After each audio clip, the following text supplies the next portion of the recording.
Welcome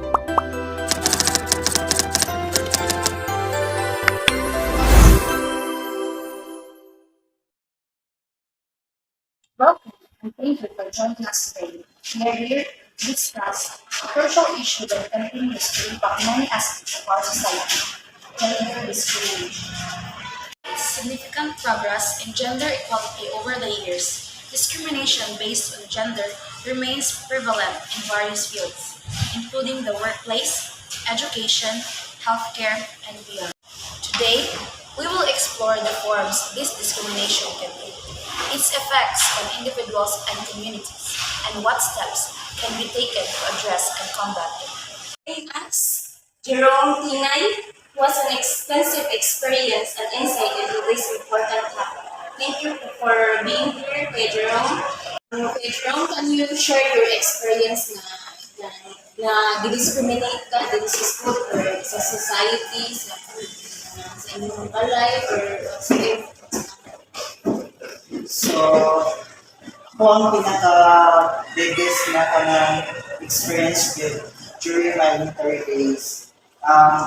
Did you know siya malitan kay one of my classmates during niya boy, aside from my kanang my person my me as myself discriminate ko niya, and also my skin.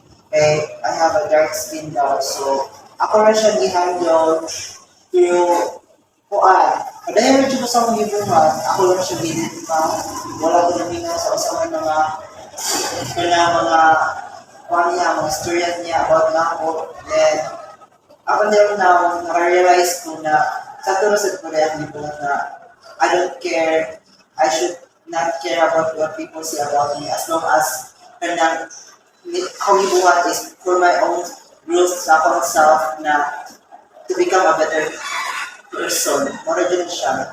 Dapat, if ever maka-face mo na yung anang na ka ng challenge, kay kuan, if you have that attitude na mo boss dyan sa akong person, pwede naman.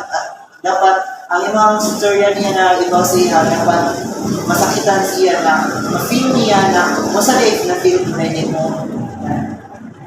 Can you share your perspective on the current state of gender discrimination and what motivated you to focus on this issue? Kung in my situation, if ever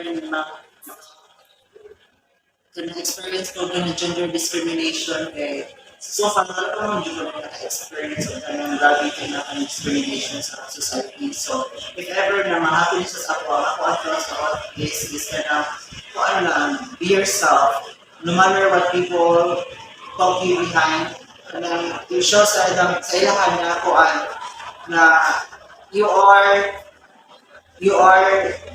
unique niya, and that makes you beautiful. So my second question is, how do you think gender discrimination affects students like you on mental health and social relationships? Mental health issues is very rampant nowadays. So most especially students who experience this kind of situation. So for me, to address this situation, I think they should cut off your social media so that it will not burden your studies, and you will continue to grow your own knowledge and to be able to motivate yourself so that you have a good mindset, because it's very important to have a peaceful mind.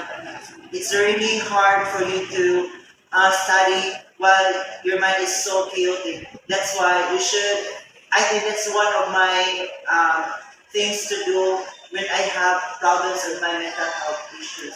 Oh, thank you very much. Yeah, kung sa imong ma-advise as a student, sa imong mga co-students na po ng experience kung sila ang gender discrimination sa Manila. So, one of my advice to those students na nag-experience of gender discrimination just like me is na do not take it seriously lang yun.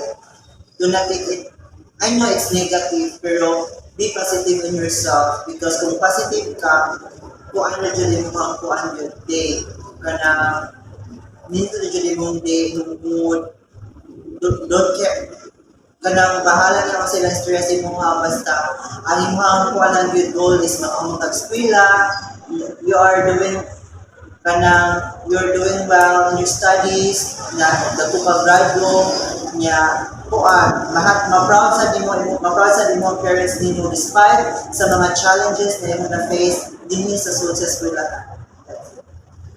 Thank you for joining us today and thank you kayo sa imong hangkay at pag-effort sa pagkuhan sa mga interview. Very much welcome. Thank you.